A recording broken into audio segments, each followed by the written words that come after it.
యేసుక్రీస్తు ప్రభువు ఆ శిలువ మీద పలికిన 7 మాటల్లో ఒక్కొక్క మాట ఒక్కొక్క ఆత్మీయ అర్థాన్ని కలిగి ఉన్నది. అదేవిధంగా అది ఒక ఆధ్యాత్మిక సందేశాన్ని కూడా ఈ మానవాళికి, మానవ జాతికి, ప్రపంచానికి మనకు ఇస్తున్నది.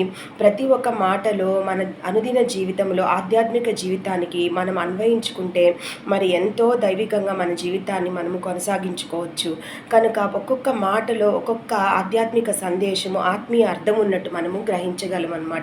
కనుక మనం చూసినప్పుడు ఆ మండుటెండలో ఆ శిలువ మీద ఆయన భయంకరమైన శ్రమ, భయంకరమైన వేదన, భయంకరమైన కష్టము, శారీరక శ్రమ ఒక పక్క, మానసిక వేదన ఒక పక్క. ఎందుకంటే మరి పరమాత్ముడైన తండ్రి, మరి తండ్రి, కుమార, పరిశుద్ధాత్మ త్రియేక దేవుడు మరి రక్త మాంసములు యేసు ప్రభువుగా ఆ శిలువ మీద ఉన్నప్పుడు, ఆయన ఈ లోకంలో ఉన్నప్పుడు రక్త మాంసంలో సంచరించినప్పుడు 100% మ్యాన్, 100% గాడ్గా ఉన్నాడు. కనుక శారీరక శ్రమ, మానసిక వేదన ఒక పక్క, అవమానం ఒక పక్క, నిందలు, ఏ పాపమెరుగని ఆయన మానవ జాతి చేసిన పాపమునకు భరించవలసిన శిక్ష ఆయన వీపు మీద వేసుకొని భరిస్తున్నప్పుడు, మరి ఏ పాపమెరుగని ఆయన ఆ శ్రమ, శోధన, వేదన, బాధ అనుభవిస్తున్నప్పుడు పలికిన ఈ 7 మాటలు ఒక్కొక్కటి ఒక్కొక్క ఆణిముత్యం లాంటి మాటలు అన్నమాట. మనం వీటిలో చూసుకున్నప్పుడు మొదటి మాట లూకా సువార్త 23వ అధ్యాయం 34వ వచనంలో, తండ్రి వీరేమి చేయుచున్నారో వీరెరుగరు గనుక వీరిని క్షమించుమని యేసుక్రీస్తు చెప్పెను. కనుక ఈ మొదటి మాటలోనే మనం చూడగలము యేసు ప్రభువు తండ్రికి విజ్ఞాపన చేస్తున్నట్టు, ప్రార్థన చేస్తున్నట్టు మనం చూడగలం. మొదటి మాటలో ఆయన మాటలో ఏముందంటే విజ్ఞాపన, తండ్రికి ప్రార్థన, తండ్రికి మొరపెడుతున్నట్టు, విజ్ఞాపన చేస్తున్నట్టు కుమారుడు మరి యేసుక్రీస్తు ప్రభుని మనం చూడగలం అన్నమాట. మరి ఇక్కడ మనం చూసినది ఏంటంటే మొదటి మాట ఆయన జీవితంలో ఆ శిలువ మీద మొదటి మాట అక్కడ శిలువ మీద ఆయనకు వచ్చింది ఏంటంటే క్షమాపణ గురించి వచ్చింది. ఒక పక్క భయంకరమైన శ్రమ, ఆ రోమా సైన్యము మరి ఆయనకి ఆ శ్రమలో ఆయన గురి అవుతుండగా, మరి యూదులు భయంకరంగా ఆయన్ని అవమానాలతో, నిందలతో హింసిస్తుండగా అక్కడ మాటలతో, మరి అటువంటి పరిస్థితుల్లో ఆయన ఏ మాత్రము వాళ్ళ మీద ఏ కక్ష కానీ, క్రోధము కానీ ఏమీ చూపించకుండా ప్రేమ, దయ, కనికరముతో, క్షమాపణ గుణముతో, తండ్రి వీరేమి చేయుచున్నారు వీరెరుగరు గనుక వీరిని క్షమించుము అని ప్రార్థన చేయుచున్నారు. ఈ ప్రార్థన ఆయన ఎవరి గురించి మొరపెడుతున్నారంటే ఆ చుట్టుపక్కల ఉన్న రోమా సైన్యము కఠిన హృదయముతో వాళ్ళు ఆ శిలువ వేస్తుండగా మరి రోమా సైన్యము గురించి మరి ఆయనే దేవుడని మరి ప్రవచనాల్లో పరిశుద్ధాత్మ దేవుడు ప్రవక్తల చేత ప్రవచింపజేసిన ఆ ప్రవచనాల ప్రకారము రాబోయే మెస్సయ్య ఆయనే అని గ్రహించలేని ఆత్మీయ గుడ్డితనంలో ఉన్న యూదుల గురించి మరి ఆయన మొరపెడుతున్నట్టు తండ్రికి మనం ఇక్కడ గ్రహించగలము. అంటే వారు చేయుచున్న పాపం, వారు చేయుచున్న అపరాధమును బట్టి వారి మీదకి శిక్షను రానివ్వదని, వారిని క్షమించమని ఇక్కడ యేసు ప్రభువు తండ్రికి మొరపెడుతున్నట్టు మనము చూడగలం అన్నమాట. కనుక ఇక్కడ దేవుడు మనకి నేర్పించే ఒక మంచి ఆధ్యాత్మిక సందేశం ఏమంటే ఆయన్ని ఆ శ్రమకు గురి చేస్తూ, ఆ బాధకు గురి చేస్తున్న వారిని క్షమించమని దేవుడు అక్కడ అడుగుతున్నాడు. మరి ఏ శ్రమ వచ్చినా, ఏ బాధ వచ్చినా ముందు మనము తండ్రికి విజ్ఞాపన చేయాలని, ప్రార్థన చేయాలని, మొరపెట్టాలని, విజ్ఞాపన గురించి, ప్రార్థన గురించి, మొరపెట్టుట గురించి మనకు ఆత్మీయ అర్థాన్ని, మరి ఆధ్యాత్మిక సందేశాన్ని అక్కడ మొదటి మాటలో మనకు తెలియజేస్తున్నాడు. మరి మనల్ని కష్టపెట్టిన వాళ్ళని, శ్రమ పెట్టిన వాళ్ళని, మనల్ని నిందించిన వాళ్ళని, మన అవమానించిన వాళ్ళని, మనల్ని శ్రమ పెట్టిన వాళ్ళని, మన హింసించిన వాళ్ళని, మనల్ని నిందలకు గురి చేసిన వాళ్ళని క్షమించాలని, వాళ్ళని మనం తిరిగి ఒక్క మాట కూడా అనకుండా, అంటే వాళ్ళకి మనం అపకారం చేయకుండా వారి గురించి దేవునికి ప్రార్థన చేసి వారిని క్షమించమని మనం ప్రార్థన చేయాలని, మరి వారిని మనం క్షమించాలని, మరి క్షమాపణ గుణం, ఈ ప్రేమ, ఈ దయ, ఈ కనికరం గురించి ఒక ఆధ్యాత్మిక సందేశాన్ని దేవుడి మొదటి మాటలో మనకిస్తున్నట్టు చూడగలం అన్నమాట. మనం ఇంకా చూసినప్పుడు ఇక్కడ చాలామంది కొన్ని అనుమానాలు వస్తాయి. ఆయన దేవుడు కదా, మరి తండ్రికి మొరపెట్టడం ఏంటి, ఆయన అధికారాన్ని ఉపయోగించి మరి వారి పాపములను క్షమించమని తండ్రికి మొరపెడుతున్న ఆయనే క్షమించేయచ్చు కదా అని మనకి కొంతమందికి కొన్ని అనుమానాలు వస్తుంటాయన్నమాట. మరి ఆయన క్షమించే అధికారం ఉంది, పాపములను క్షమించే అధికారం ఉంది. మరి ఆయన ఈ లోకంలో రక్త మాంసంలో సంచరించినప్పుడు యేసు ప్రభు అనేక మందిని స్వస్థపరిచాడు, అనేక మందిని పాపములను క్షమించి అక్కడికక్కడే వాళ్ళకి విడుదల ఇచ్చి స్వస్థత ఇచ్చి మరి వాళ్ళకి విడుదల విమోచన ఇచ్చి అందరికీ చాలా విడుదల ఇచ్చి పంపించినట్టు మనం చూడగలము. కానీ ఇక్కడ జరుగుతున్న సన్నివేశం అది కాదు. మరి తండ్రి యొక్క చిత్తానికి ఆయన తలవంచి ఉన్నాడు. తండ్రి చిత్తం నెరవేర్చబడాలంటే మరి అక్కడ ఆయన అందరి యొక్క లోకం యొక్క మానవాళి పాపములు విధింపబడే శిక్షను తండ్రి ఆయన మీద మోపి ఉన్నాడు. ఆ శిక్షను భరించే అర్హత ఆయనకి మాత్రమే ఉంది. ఎందుకంటే ఆయనలో ఏ పాపము లేదు కనుక ఇతరుల పాపం విధింపబడిన శిక్షను ఆయన భరించి ఇతరులకు పాపము నుంచి మరి ఆ శిక్ష నుంచి విడుదలిచ్చే అర్హత యేసు ప్రభుకి మాత్రమే ఉంది. ఎందుకంటే ఆయన యొక్క జన్మం పరిశుద్ధమైన జన్మము. కన్యక మరియ గర్భమందు ఆయన జన్మించున్నాడు. పరిశుద్ధమైన జన్మం. ఆయనందు ఏ పాపము లేదు కనుక పాపములను క్షమించే అధికారం ఆయనకు ఉన్నప్పటికీ అక్కడ తండ్రి చిత్తం నెరవేర్చబడాలి కనుక అంటే లోకం యొక్క మానవాళి యొక్క పాపము యొక్క శిక్ష ఆయన భరించి విడుదల విమోచన ఇవ్వాలి కనుక దానికి ఆయన తలవంచినట్లు అక్కడ దేవునికి మరి తండ్రికి మొరపెడుతున్నట్టు ఇతరుల పాపములను క్షమించమని అక్కడ మొరపెడుతున్నట్టు మనం చూడగలం. అంతేగాని ఆయనకు పాపములను క్షమించే అధికారం లేదని కాదు. ఒకసారి మనం మత్తయి 9వ అధ్యాయం 1-6 వచనంలో చూసినప్పుడు ఒక పక్షవాయు గలవాన్ని ఆయన దగ్గర తీసుకొని వచ్చినప్పుడు ఆయన యేసు ప్రభు విధంగా మాట్లాడతాడు, కుమారుడా ధైర్యముగా ఉండము, నీ పాపములు క్షమింపబడి ఉన్నవని పక్షవాయు గలవానితో చెప్పాను. అక్కడున్న శాస్త్రులందరూ ఏమంటారంటే ఈయన దేవదూషణ చేస్తారు, మరి ఈయనకి ఏమి అధికారం ఉంది పాపములను క్షమించమని అన్నప్పుడు యేసుప్రభు అంటున్నాడు, పాపములను క్షమించుటకు భూమి మీద మనుష్య కుమారునికి అధికారం కలదని మీరు తెలుసుకొనవలనని చెప్పాను. కనుక అక్కడ ఆయన ఒక అధికారాన్ని అక్కడ వాడుతున్నాడు అనమాట. పాపములను అక్కడికక్కడే ఆ పక్షవాయు గలవాని యొక్క పాపములు అక్కడక్కడే క్షమించేశాడు. అక్కడ అధికారాన్ని వాడాడు. కానీ ఇక్కడ మాత్రము మరి ఆయన ఎందుకు తల వంచినాడంటే మరి తండ్రి యొక్క చిత్తాన్ని నెరవేర్చడానికి ఆయన తల వంచినట్టు మనం ఇక్కడ చూడగలం అన్నమాట. ఇంకా మనము కొన్ని లేఖనాలు కూడా ఇక్కడ నెరవేర్చబడినట్టు మనం చూడగలము.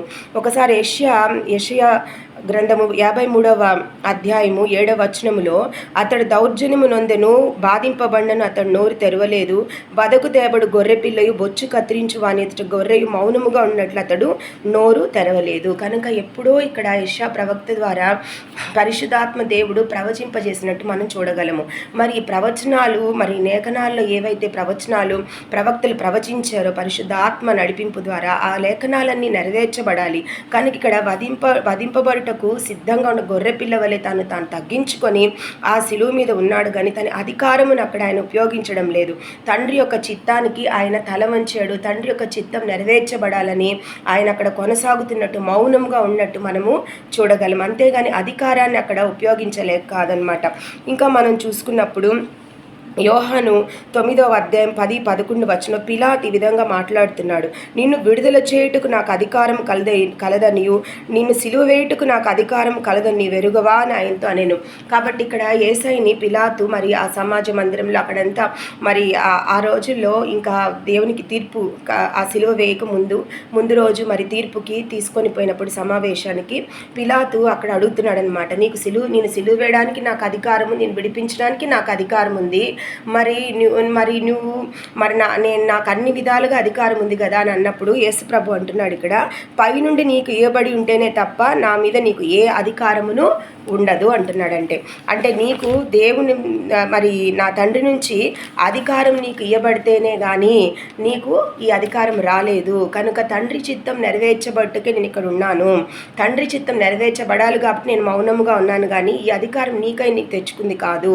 తండ్రి అధికారాన్ని ఇచ్చాడు కాబట్టి పైనుంచి నీకు అధికారం వస్తేనే తప్పించి నన్ను నువ్వు ముట్టలేవు అని ఇక్కడ యేసు ప్రభు స్పష్టంగా మాట్లాడుతున్నట్టు మనం చూడగలము. కాబట్టి ఇక్కడ అధికారాన్ని ఉపయోగించలేక కాదు ఆయన నిశ్శబ్దంగా ఉండింది. తండ్రి చిత్తాన్ని నెరవేర్చడానికి, తండ్రి యొక్క చిత్తం నెరవేర్చబడాలి. లోకంలోని మానవాళి యొక్క పాపం విధింపబడాల్సిన శిక్ష అక్కడ యేసు ప్రభు మీద తండ్రి మోపినట్టు మనం చూడగలం అన్నమాట. కనుక ఈ పాప క్షమాపణ అనేది మరి యేసు ప్రభు ద్వారా ఈ పాప క్షమాపణ అనేది మనకు రాకుండా ఉండుంటే మానవాళి పాపం నుంచి తప్పించుకొనుట అసాధ్యము. మరి మానవాళి మీద ఈ పాపం ఎలా మోపబడిందో మనం చాలాసార్లు దీన్ని మనము మాట్లాడుకొని ఉన్నాము. ఆదాము చేసిన ఆజ్ఞ అతిక్రమం వల్ల ఈ పాపం అనేది మానవాళిలోకి ప్రవేశించినప్పుడు మరి ఆ పాపము నుంచి విముక్తి పొందడానికి పూర్వములో ఎంతోమంది పశువులను, ఎడ్లను వాటిని బలిచ్చి వాటి రక్తాన్ని చిందించి పాప ప్రాయశ్చిత్తం పొందేవాళ్ళు. కానీ మాటికి వారి పాపములు మళ్ళీ జ్ఞాపకం వస్తూ ఉండేవన్నమాట. పాపం చేసిన ప్రతిసారి బలియాగం జరుగుతూ ఉండేది. కానీ యేసు ప్రభు వచ్చిన తర్వాత అంటే పరిశుద్ధాత్మ తండ్రి, కుమార, పరిశుద్ధాత్మ త్రియేక దేవుడు ఆయన ఈ లోకానికి వచ్చి సృష్టికర్త యేసు ప్రభువుగా జన్మించి మరి ఆ పాపం నిమిత్తము ఆయన ఒక్కసారి ఆ బలియాగం చేసి ఆ రక్తాన్ని చిందించి మరెన్నడూ మరలా బలియాగం చేసే పని లేకుండా ఒక్కసారి అది ముగించి మానవాళికి పాపములు విధింపబడిన శిక్షను మరి కొట్టివేసి మరి క్రీస్తునందున్న వారికి ఏ శిక్షా విధియు లేదని మరి విడుదల ఇచ్చినట్టు మనం ఇక్కడ చూడగలం అన్నమాట. ఇక్కడ మనం కీర్తన 89:48 వచనాల్లో చూసినప్పుడు మరణమును చూడక బ్రతుకు నరుడెవడు, పాతాళం యొక్క వశము కాకుండా తాను తప్పించుకొనగలవాడెవడు. కనుక మానవాళి మీద విధింపబడవలసిన శిక్షా విధి మరి దాని వల్ల మానవుని ఆత్మ పాతాళంకి పోవాల్సిన అవసరం ఉందన్నమాట. కానీ తప్పించుకునే మార్గమే లేదు. ఆ మార్గం ఒక్కటే మరి యేసు ప్రభు ద్వారానే ఇది సాధ్యము. ఆయనే సత్యము, మార్గము, జీవమై ఉన్నానని తెలియజేసినారు చాలాసార్లు. కనుక ఆయన చేసిన బలియాగం వల్ల, ఆయన చిందించిన రక్తము వల్ల ఆ రక్తమును మన పాపములను కడుక్కొని ప్రాయశ్చిత్తం పొంది రక్షణ పొందినప్పుడు మరి ఇటువంటి పాతాళంలోకి పోయి మన ఆత్మ అగ్ని ఆహుతి అయిపోవాల్సిన అవసరము లేదనమాట. కనుక ఒకేసారి ఆ బలియాగమును యేసు ప్రభు ఆ శిలువ మీద చేసి మనకు ఆ పాపముల నుంచి విడుదలిచ్చి మన మీద ఉన్న శిక్షా విధిని కొట్టివేసినట్టు మనం చూడగలం. ఇప్పుడు క్రీస్తునందున్న వారికి ఏ శిక్షా విధి లేదని రోమాలో తెలియజేయబడింది. కనుక ఈ విధంగా మనకు దేవుడు ఆ శిలువ మీద పాపము నుంచి విడుదలిచ్చాడు. మరి ఆ అధికారమును అక్కడ ఆయన ఉపయోగించకుండా తండ్రి చిత్తానికి లోబడి వదకు తేబడిన గొర్రె పిల్లవలే మౌనముగా కార్యము నెరవేర్చబట్టుకు ఆయన తాను తగ్గించుకొని తాను సమర్పించుకున్నట్టు, అప్పగించుకున్నట్టు మరి తండ్రి చిత్తానికి మనం ఇక్కడ చూడగలమన్నమాట. ఇంకా మనం చూసినప్పుడు యెషయా 53:5 మన అతిక్రమ క్రియలను బట్టి అతడు గాయపరచబడెను, మన దోషములను బట్టి నలగొట్టబడెను, మన పాపములు విధింపవలసిన శిక్షను తండ్రి చిత్త ప్రకారం ఆయనకు విధింపబడెను. కనుక తండ్రికి ఇది ఇష్టమైన కార్యం అన్నమాట. ఎందుకంటే మరి లోకంలోని మానవాళికి పాపపు శిక్ష నుంచి మానవాళిని తప్పించడానికి ఆయన సొంత కుమారుణ్ణి ఆయన అనుగ్రహించాడు. ఎందుకంటే ఆయన యొక్క జన్మము చాలా పరిశుద్ధమైంది. కన్యక మరియ గర్భమందు పరిశుద్ధాత్మ శక్తి చేత యేసు ప్రభువుగా తండ్రి జన్మించాడనమాట. కనుక ఆయనలో ఎటువంటి పాపం అనేది లేదు. మరి ఒకసారి మరి యేసు ప్రభువు రక్తమాంసములో సంచరిస్తున్నప్పుడు మరి యేసు ప్రభువుగా ఉన్నప్పుడు చాలామంది యూదులు వచ్చి ఆయన్ను శోధిస్తుంటారు. ప్రతిదానికి శాస్త్రులు, పరిసెలు అనేక ప్రశ్నలతో ఆయన విసిగిస్తుంటారు. అలాంటి పరిస్థితుల్లో ఆయన చక్కగా మంచి దైవిక జ్ఞానంతో వాళ్ళకి సమాధానం ఇచ్చినట్టు యోహాను 8:46 ఆయన యూదుల్ని ఇలా ప్రశ్నిస్తున్నాడు, నా యందు పాపమున్నది మీలో ఎవడు స్థాపించును? కనుక ఈ మాట అడిగే దమ్ము ఎవరికి ఉంది? ఎందుకంటే ఆయన జన్మములు ఎటువంటి పాపము లేదు. మరి రక్తమాంసములు ఆయన సంచరించినప్పుడు కూడా ఎటువంటి పాపపు క్రియ ఆయన చేయలేదు. 100% మ్యాన్, 100% గాడ్గా ఉన్నాడు. కనుక మరి ఎటువంటి శోధన మానవులుగా మనకు ఎటువంటి శోధనలు, ఎటువంటి వేదనలు మనకు వస్తున్నాయో ఆయన వాటిని అనుభవించినట్టు మనం చూడగలము. అవన్నీ ఆయన అనుభవించాడు, మరి వాటన్ని జయించాడు. ఆ శోధనలన్నిటి జయించి బయటపడ్డాడనమాట. ఎందుకంటే ఆయన పరిశుద్ధుడు. కనుక ఆ ప్రతి ఒక్క పాపమును, ప్రతి ఒక్క శోధనను, వేదనను, శ్రమను అన్నిటినీ ఆయన జయించినట్టు మనం చూడగలం. ఒకసారి హెబ్రీలకు రాసిన పత్రిక 2వ అధ్యాయము 14-18 చూస్తే, కాబట్టి ఆ పిల్లలు రక్తమాంసములు గలవారైనందున ఆ ప్రకారమే మరణం యొక్క బలము గలవాన్ని అనగా అపవాదిని మరణము ద్వారా నశింపజేయుటకును, జీవిత కాలమందు మరణ భయము చేత దాస్యమునకు లోబడిన వారిని విడిపించుటకును ఆయన కూడా రక్త మాంసముల్లో పాలివాడాయను. కనుక మనలాంటి బలహీనులను అపవాది నుంచి, దాని చెర నుంచి, దాని పాతాళపు అగ్నిలో మన ఆత్మ నశించిపోకూడదని మనం బలహీనము గనుక ఆయన రక్త మాంసంలో పాలివాడాయను. అలాగే మనం 17వ వచనంలో చూసుకున్నప్పుడు మరి 16లో చూసుకున్నప్పుడు, ఏలయనగా ఆయన ఎంత మాత్రం దేవదూతల స్వభావమును ధరించుకొనక అబ్రహాము సంతాన స్వభావమును ధరించుకొని ఉన్నాడు. కావున ప్రజల పాపములకు పరిహారం కలుగుచేటుకే దేవుని సంబంధమైన కార్యములో కనికరం నమ్మకమును గల ప్రధాన యాజకుడు నిమిత్తం అన్ని విషయములు ఆయన తన సహోదరుల వంటి వాడు కావలసి వచ్చెను. రక్త మాంసములో పాలివాడాయను, సహోదరులు వంటి వాడు కావలసి వచ్చుననమాట. కనుక మన కొరకు ఐశ్వర్యవంతుడైన దేవుడు మరి ఆ పరలోకమును ఆయన యొక్క భోగ భాగ్యాలను సమస్తమును విడిచిపెట్టి ఒక సామాన్య మానవుడిగా జన్మించి మన కొరకు ఆ పాపము నుంచి విడుదల ఇవ్వాలని మరి రక్త మాంసను పాలివాడాయను. మన వంటి సహోదరుడుగా ఆయన అంటే 100% మ్యాన్గా ఉన్నాడు, 100% గాడ్గా ఉన్నాడు. కనుక మనకి విడుదల ఇచ్చినట్టు మనం ఇక్కడ చూడగలము. మరి ఆయనలో ఏ పాపము లేదు కనుక ఇతరుల పాపములకు విధింపబడవలసిన శిక్షను మరి విడుదల ఇవ్వడానికి ఆయనకి మాత్రమే అర్హత ఉన్నట్లు కూడా మనం చూడగలము. ఆయన ద్వారానే మనకు రక్షణ కూడా లభిస్తుంది. మరి పాతాళం నుంచి మన ఆత్మ ఆ పాతాళంలో మన ఆత్మ నశించిపోకుండా దాని నుంచి రక్షింపబడి నిత్య జీవంలోకి ప్రవేశించడానికి యేసు ప్రభు మాత్రమే సత్యము, మార్గము, జీవమై ఉన్నట్లు, ఆయన ద్వారా మాత్రమే రక్షణానందం మనం పొందగలిగినట్లు మనం ఈ వాక్యానుసారముగా చూడగలము. కనుక ఇక్కడ మనం ఈ క్షమాపణ అనే మాటను మనము ముందుగా ఇక్కడ నేర్చుకుంటున్నాం అన్నమాట. క్షమాపణ ఇక్కడ మనము ఈ మొదటి మాటలో ఆయన చూపించేది ఏంటంటే ఆధ్యాత్మిక సందేశము, విజ్ఞాపన, ప్రార్థన, తండ్రికి మొరపెట్టుట ఒక శ్రమ వచ్చినప్పుడు, తర్వాత మనల్ని శ్రమ పెట్టిన వాళ్ళని క్షమించాలి. అవతల వాళ్ళని అంటే మనలో ఏముండాలి? దయ ఉండాలి, ప్రేమ ఉండాలి, కనికరం ఉండాలి. దయ, ప్రేమ, కనికరం ఇవి లేకపోతే మనలో క్రోధము, కక్ష, కుట్ర, క్షమించలేని గుణము, కఠినత్వం ఉన్నప్పుడు ఇతరులను మనము క్షమించలేము. మనల్ని కష్టపెట్టిన వాళ్ళని, మనకు అపకారం చేసిన వాళ్ళని అస్సలుకి మనం క్షమించలేము. ఆ దేవుని యేసు ప్రభు యొక్క దయ, ఆ ప్రేమ, ఆ కనికరం మనలో ఉంటేనే మనము క్షమించగలం. లేకపోతే క్షమించడం చాలా కష్టం అన్నమాట.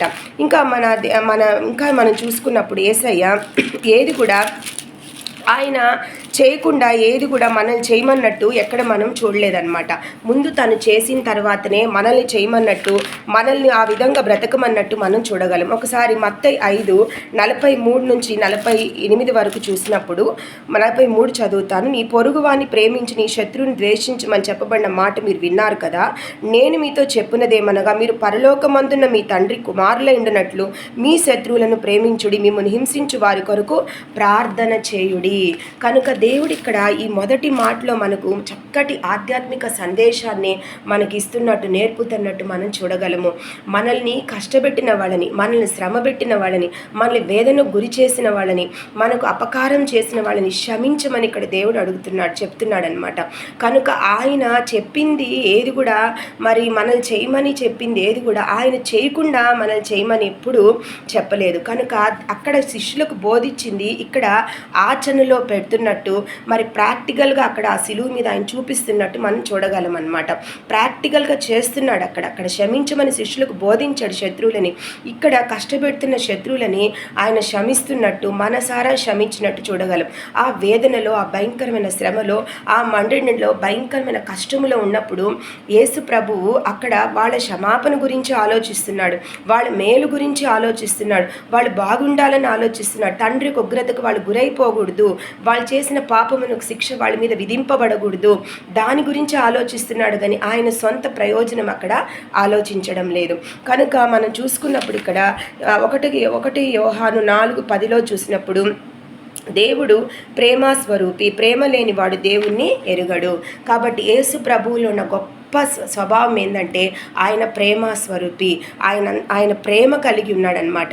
ఆయన ఎంత ప్రేమ ఉందంటే ఆయనలో ఇతరులను అంటే శత్రువులను, ఆయన్ని కష్టపెట్టిన వాళ్ళని ఆ సిలువ మీద ఆయన క్షమిస్తున్నాడు. వాళ్ళని శిక్షించడంలా, వాళ్ళని తిట్టడం లేదు, దూషణలాడటం లేదు, తండ్రికి వాళ్ళని శపించమని ప్రార్థన చేయడం లేదు, కానీ క్షమించమని చెప్తున్నాడు. ఎందుకంటే ఆయనలో ప్రేమ ఉంది, ఆయనలో దయ ఉంది, ఆయనలో కరుణ ఉంది, ఆయనలో కనికరం ఉంది. మరి ఆయన బిడలుగా మనకేం నేర్పిస్తున్నాడంటే, మనము విశ్వాసులుగా దేవుని ధరించుకొని ఉన్నాము, క్రీస్తుని ధరించి ఉన్నాము కనుక, ఆధ్యాత్మికంగా ఆయనలో మనం జీవిస్తున్నాము కనుక మనం కూడా అటువంటి క్షమాపణ గుణము, ఆ ప్రేమ, దయ, కనికరం కలిగి ఉండాలని దేవుడు మనతో చెప్తున్నాడు అనమాట.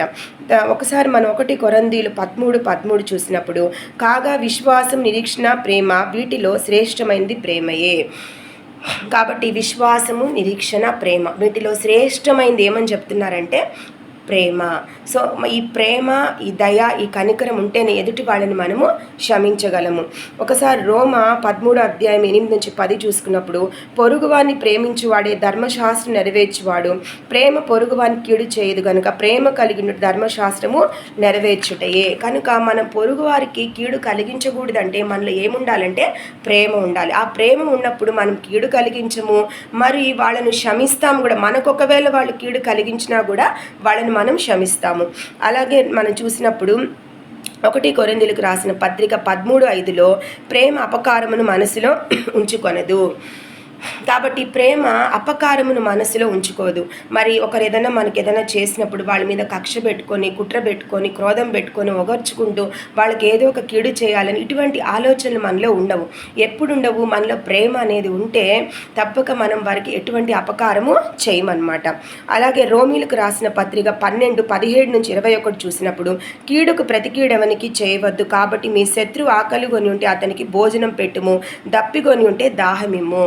మనకి ఎవరైనా కీడు చేసినా వారికి ప్రతి కీడు చేయొద్దని యేసయ్య ప్రేమ చెప్తుంది.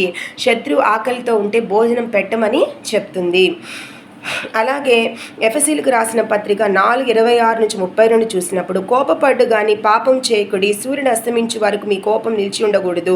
సమస్తమైన ద్వేషము, కోపము, క్రోధము, అల్లరి, దూషణ, సకలమైన దుష్టత్వము మీరు విసర్జించుడి. ఒకరినొకడు దయా కలిగి కరుణా హృదయులై క్రీస్తునందు దేవుడు మిమ్మును క్షమించిన ప్రకారం మీరును ఒకరినొకరు క్షమించుడి. కోపం వస్తే కూడా వారికి ఏ కీడు మనం కలిగించకూడదు. మరి సాయంకాలం నా కోపం మనలో నుంచి పోవాలి. అది అలాగే పెట్టుకొని కక్షతో, కుట్రతో, క్రోధముతో వాళ్ళని ఏం చేస్తామా, వాళ్ళని చంపుతామా, నరుకుతామా, వాళ్ళని ఏమి ఇబ్బంది పెడతామా, వాళ్ళకి ఏం కష్టం కలిగిస్తానే అనేది మనలో ఉండకూడదని దేవుడు ఇక్కడ చెప్తున్నాడు. నీ కోపం వచ్చినా కూడా ఏమంటున్నారు ఇక్కడ, మరి సూర్యుడు అస్తమించే వరకు నీ కోపం నిలిచి ఉండకూడదు అన్నట్టు. సాయంకాలం నా కోపం పోవాలన్నమాట.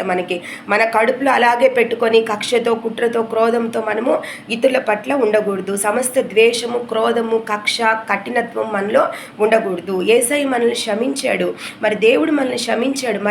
మరి ఆయన ఎంత ప్రేమించుంటే మనల్ని తన అద్వితీయ కుమారుని లోకమునకు పంపించాడు. అంత గొప్ప బలియాగమునకు తన కుమారుని తను సమర్పించుకున్నాడంటే ఎంత ప్రేమించాడు. ఆ ప్రేమను ఏ విధంగా మన పట్ల చూపించాడు? మన పాపములను క్షమించాడు, మన అతిక్రమలను క్షమించాడు, మనకు విధింపబడవలసిన శిక్షను ఆయన భరించాడు, మన మీద శిక్షావిధిని కొట్టివేశాడు. మరి దేవుడు మనకు ఆ క్షమాపణ భిక్ష పెట్టినప్పుడు మనం ఒకరినొకరు కూడా క్షమించుకోవాల్సిన అవసరం ఉన్నదని దేవుడు ఇక్కడ మనతో మాట్లాడుతున్నాడు. మనం దేవుడు ఎలా క్షమించాడో, ఆయన కృపను మన పట్ల ఎలా కనపరిచాడో, ఆయన ఏ విధంగా మనల్ని కనికరించాడో, ఏ విధంగా దయదలిచాడో మనము కూడా ఆ విధంగా దయదల్చవలసిన అవసరం ఉంది మన పొరుగు వారిని ఇక్కడ దేవుడు మనల్ని ఉద్దేశించి మాట్లాడుతున్నాడు అనమాట. కొలసీలు రాసిన పత్రిక 3:13-14 ఎవడైనా తనకు హాని చేసినని ఒకరినొక అనుకునేలా ఒకరినొకడు సహించుచు ఒకరినొకడు క్షమించుడి, ప్రభు మిమ్మును క్షమించులాగున మీరును క్షమించుడి. వీటన్నిటిపైన పరిపూర్ణతకు అనుబంధమైన ప్రేమను ధరించుకొనుడి. కనుక మనము ప్రేమతో ఒకరి పట్ల ఒకరు ఉంటేనే ఈ క్షమాపణ గుణం అనేది మనలో వస్తుంది, ఈ దయ అనేది మనలో వస్తుంది. దానివల్ల మనం ఒకరినొకరం కూడా క్షమించుకోగలము. దీనికి ఒక చిన్న ఉపమానం కూడా దేవుడు చెప్పున్నాడు. యేసు ప్రభు ఈ విధంగా చెప్పున్నారనమాట.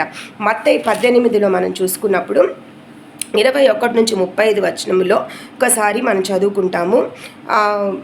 అందుకు యేసు అతనితో ఇట్లను, 7 మార్లు మట్టుకే కాదు 70 ఏళ్ల మార్లు మటుకు నీతో చెప్పుచున్నాను. కావున పరలోక రాజ్యము తన దాసురిద్ద లెక్క చూచుకొని గోరిన ఒక రాజును పోలి ఉన్నది. కనుక ఎన్నిసార్లు క్షమించాలని శిష్యులు అడిగినప్పుడు ఇక్కడ ఏమంటున్నాడంటే, ఏ విధంగా అంటే 7 మార్లు మట్టుకే కాదు 70 ఏళ్ల మార్లు మట్టుకు అని చెప్తున్నాడు. అంటే ఎన్నిసార్లు క్షమించాలనేది దేవుడు ఇక్కడ తెలియజేస్తున్నాడు. ఇంకా ఒక ఉపమానం కూడా చెప్పాడనమాట. ఒక రాజు ఉంటాడు, అతనికి 10,000 తలాంతులు అచ్చి ఉన్న ఒకడు అతని వద్దకు తేబడెను. ఇక్కడ ఒక తలాంత్ అంటే 3,600 రూపాయలు అనమాట. కాబట్టి 10,000 తలాంతులు అప్పు ఉన్న ఒకరిని తీసుకొని వస్తారు. కనుక అతను తీసుకొని వచ్చినప్పుడు ఈయన ఏమంటాడంటే, రాజు అప్పు తీర్చుకు వాని వద్ద ఏమీ లేనందున వాని యజమానుడు వాని భార్యను పిల్లలు కలిగిన యావత్తును అమ్మి అప్పు తీర్చుకొని ఆజ్ఞాపించెను. కాబట్టి ఆ దాసుడు అతని ఎదుట సాగిలపడి మ్రొక్కి, నా ఏళ్ల ఓర్చుకొనుము, నీకు అంతయు చెల్లింతునని చెప్పగా ఆ దాసుని యజమానుడు కనికరపడి వాని విడిచిపెట్టి అప్పు క్షమించెను. కనుక నేను చేయలేనయ్యా, నా భార్య పిల్లల్ని నన్ను బంధించొద్దు, మమ్మల్ని కష్టపెట్టద్దు, మమ్మల్ని క్షమించు, మరి నీ అప్పు నేను తీర్చలేను, ఇది చాలా పెద్ద మొత్తం అని ఇక్కడ చెప్పినప్పుడు ఏమైందంటే ఆ దాసుని యజమానుడు కనికరపడి వాడిని విడిచిపెట్టి అప్పు క్షమించను. కానీ ఇతనేం చేస్తాడో చూడండి. అయితే ఆ దాసుడు బయటికి వెళ్ళి తనకు 100 దేనారములు అచ్చి ఉన్న తన తోడి దాసుతో ఒకని చూచి, ఇక్కడ దేనారముకి ఎంత ఇచ్చాడంటే ₹60 అనమాట. అక్కడ 3600 రూపాయలైతే ఇక్కడ ₹60. మరి ఈ దాసుడు ఏం చేస్తాడంటే తన తోటి దాసుడు సాగిలపడి క్షమాపణ అడిగితే, నేను తీర్చలేనయ్యా, నన్ను క్షమించు, నాకు విముక్తి అని అడిగితే ఇతను ఏమాత్రం ఒప్పుకోకుండా అక్కడేమో తన రాజు తిని క్షమించి మరి అంత పెద్ద మొత్తమును కొట్టివేసి క్షమాపణ ఇచ్చి విడుదలిస్తే, ఇతను తన తోటి దాసుడికి అంతకన్నా తక్కువ మొత్తం ఉండి కూడా క్షమించకుండా కఠినత్వంతో ఏమంటాడంటే, వాడు ఒప్పుకొనక అత్యున్నది చెల్లించు వరకు వాని చెరసాల్లో వేయించను. కాబట్టి ఎంత కఠిన హృదయము. ఒక వైపు ఇతనికి క్షమాపణ అనేది దొరికింది, క్షమాపణ దొరికినా కూడా అవతల వానికి క్షమించలేకపోయాడు. కాబట్టి ఇది రాజు దగ్గరికి ఈ వార్త చేరుతుంది. అప్పుడు ఏమంటాడంటే, నేను నిన్ను కర్ణించిన ప్రకారం నీవు నీ తోడిదాసుని కర్ణింపవలసి ఉండను కదా అని వారితో చెప్పాను. అందుచేత వాని యజమానుడు కోపపడి తనకు ఎచ్చి ఉన్నదంతా చెల్లించు వరకు బాధపరచు వారిని అప్పగించెను. మీలో ప్రతివాడిని తన సహోదరుని హృదయపూర్వకముగా క్షమింపనెడల నా పరలోక తండ్రియు ఆ ప్రకారమే మీ ఎడల చేయుననెను. కనుక ఇక్కడ ఏమంటున్నాడంటే, నేను నిన్ను క్షమించిన ప్రకారం నీవు కూడా ఒకరినొకరు క్షమించుకోవాలి. మీరు క్షమించకపోతే నేను కూడా మిమ్మల్ని క్షమించను.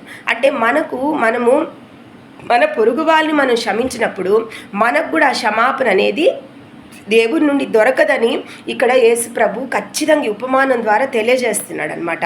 కనుక మనం దీన్ని బట్టి క్షమించడం అనేది ఎంత ముఖ్యమో అర్థమవుతుంది. కాబట్టి క్షమించడం అనేది జరగాలంటే ఇది చిన్న విషయం కాదు.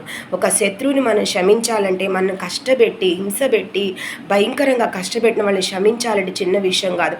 యేసు క్రీస్తు యొక్క ప్రేమ వారిలో ఉంటేనే ఇతరులు చేసిన ఆ కీడుని క్షమించి వాళ్ళని పెద్ద మనసు చేసుకుని వదిలేయగలము.